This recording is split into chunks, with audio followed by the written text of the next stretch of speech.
नरेंद्र मोदी का कोई पर्सनल दुश्मन तो हो नहीं, और मैं देश में नरेंद्र मोदी हटाओ ये कैंपेन भी नहीं चलाता। मैं इस बात में विश्वास ही नहीं रखता कि नरेंद्र मोदी हटाओ। एक मोदी हटाओगे दूसरा बिठा देंगे, दूसरा हटाएंगे तीसरा बिठा देंगे। इसलिए हमको नरेंद्र मोदी को हटाने की कोशिश नहीं करनी है। मोदी जिस फैक्ट्री से तैयार होता है उस फैक्ट्री आरएसएस को हटाने की कोशिश करनी चाहिए। इस देश से आरएसएस को हटाना चाहिए। अमेरिका में कल परसों बात हुई है, वहां के लोगों ने कहा है कि आरएसएस टेररिस्ट ऑर्गेनाइजेशन है, आतंकवादी संगठन है। यह बात कौन कर रहा है? यूनाइटेड नेशन में हो रही, और हम लोग उनकी बातों पर देश चला रहे हैं। मोहन भागवत कहेगा कि आरक्षण पे चर्चा होनी चाहिए, मोहन भागवत कहेगा तो उसके ऊपर चर्चा हो रही है। हम लोगों को तो सबसे पहले मांग यह करनी चाहिए कि इस देश में जो भाईचारा बना है, एससी के लोग, ओबीसी के लोग, एसटी के लोग, मुस्लिम हो, क्रिश्चियन हो, आपस में भाईचारा के माध्यम से इस देश में शांति से रह रहे हैं। यह मोहन भागवत स्टेटमेंट कर देता है, हम लोगों में दंगे निर्माण होते हैं। इसलिए इस देश के सुरक्षा के लिए मोहन भागवत को रासुका लगाकर जेल में डालना चाहिए। भाई यह आदमी खतरनाक है देश के सुरक्षा के लिए, कुछ भी बोल देता है और देश उसके ऊपर काम करता है। तो हम लोगों को यह मांग करनी होगी, आज हम लोगों को यह संकल्प लेकर जाना होगा। देखो, बाबा साहब ने घोषणा की मैं भारत बौद्धमय करूंगा। आज बौद्धमय भारत की परिस्थिति क्या है पता? भारत में बौद्धों की ऑन रिकॉर्ड संख्या है 0.6%। बाबा साहब ने जाते जाते हम लोगों को जो बौद्ध धर्म दिया, क्या व्यवस्था देकर गए पता है आप लोगों को? 1950 में बाबा साहब अंबेडकर पहली बार वर्ल्ड फेलोशिप ऑफ बुद्धिस्ट के कॉन्फ्रेंस में गए, 28 देशों के प्रतिनिधि उसमें थे। 1954 में बाबा साहब तीसरी वर्ल्ड फेलोशिप ऑफ बुद्धिस्ट के कॉन्फ्रेंस में गए, 54 कंट्रीज के रिप्रेजेंटेटिव्स, प्रेसिडेंट्स, राष्ट्रपति, सीएम, प्राइम मिनिस्टर उस कॉन्फ्रेंस में थे। 1956 में बाबा साहब चौथी वर्ल्ड फेलोशिप ऑफ बुद्धिस्ट की कॉन्फ्रेंस में गए। आज बाबा साहब अंबेडकर जी ने हमको 125 देशों के साथ जोड़ रखा है। 125 देश, 125 देशों के साथ बाबा साहब ने हमको जोड़ रखा है। हमको यह बात ही पता नहीं। हमारे यहां पर उना कांड होता है, हमारे यहां पर गुजरात में लोगों को पीटा जाता है, हम लोग वहीं पर आंदोलन कर रहे हैं। हम लोग खुद को दलित बता रहे हैं। यह दलित शब्द भारत के बाहर कहीं नहीं है। श्रीलंका में आप जाओ और पूछो दलित यहां कहां रहता है, वो कहेंगे what do you mean by Dalit. Japan में जाओ, यहां पर दलितों की बस्ती कहां पर है पूछो। चाइना में जाके पूछो यहां पर दलित कॉलोनी कहां पर है, दलित सोसाइटी कहां पर है। अरे आज हम लोग यहां पर संकल्प दिन पर आए हैं, हमको भी कुछ संकल्प आज लेने चाहिए। हमको और एक संकल्प यहां से लेकर जाना है कि हम लोग इसके आगे दलित शब्द का उपयोग कभी नहीं करेंगे। हम बौद्ध हैं और बौद्ध ही हम खुद को लगाएंगे। उना के लोगों को मारा जाता है, पीटा जाता है, नाम आता है दलितों को पीटा गया। यूनाइटेड नेशन तक ये बात गई है, कोई मदद को नहीं आया कोई मदद के लिए, क्योंकि भारत के बाहर दलितों की कोई देश नहीं है, दलितों का कोई व्यवस्था नहीं है।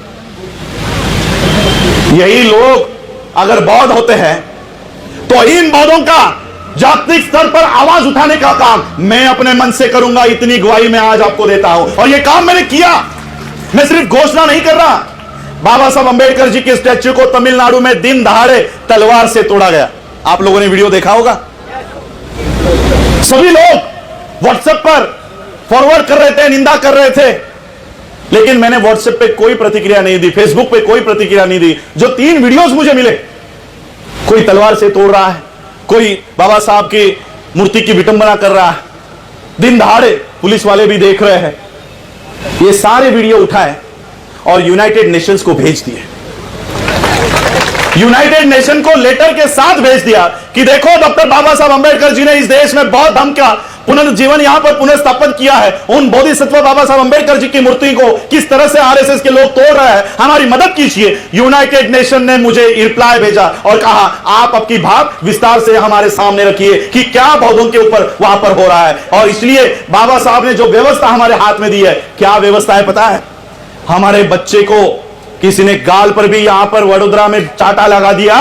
पूरे विश्व के बौद्ध आपके समर्थन में इस बड़ौदा में आ सकते हैं, इतनी ताकत बाबा साहब ने हमारे हाथों में रख दी है। इस ताकत को हमको पहचानना होगा।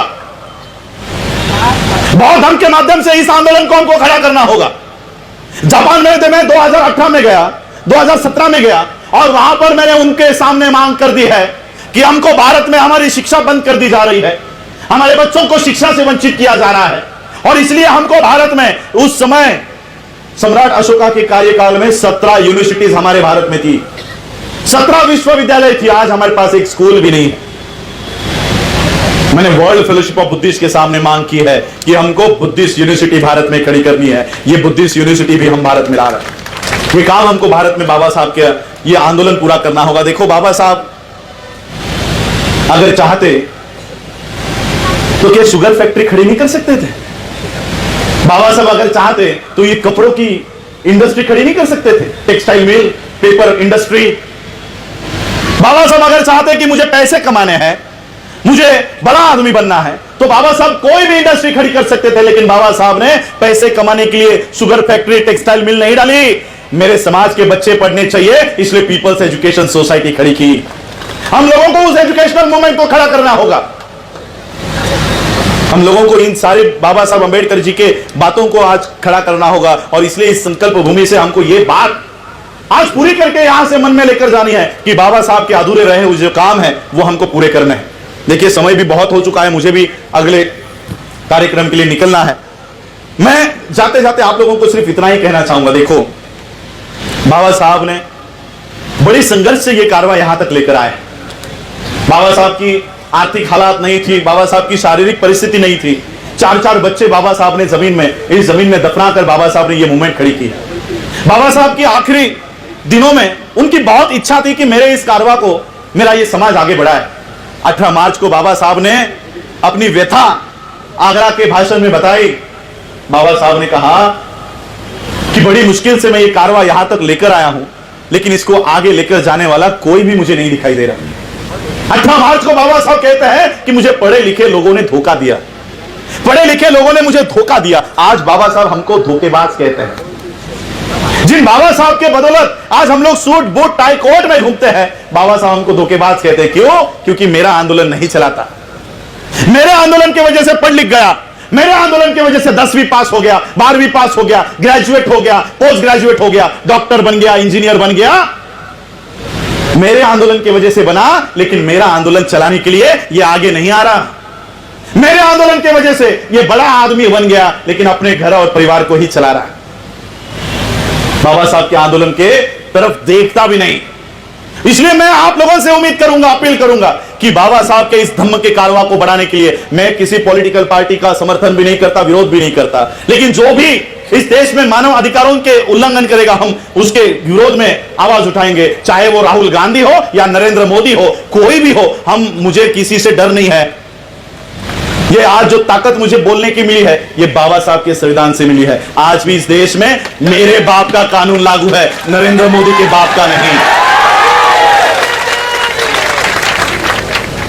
और इसलिए हमको बाबा साहब के मूवमेंट को आगे बढ़ाने के लिए आना चाहिए, बाबा साहब के धम्म के कारवा को बढ़ाने के लिए आना चाहिए। आप लोगों में, बंते जी ने कहा कि हम लोगों में फ्रैक्शंस है, अलग अलग पार्टियों में हम लोग बटे हैं, अलग अलग पार्टियों में बटे हैं। देखो, आरएसएस के लोग सभी पार्टियों में हैं।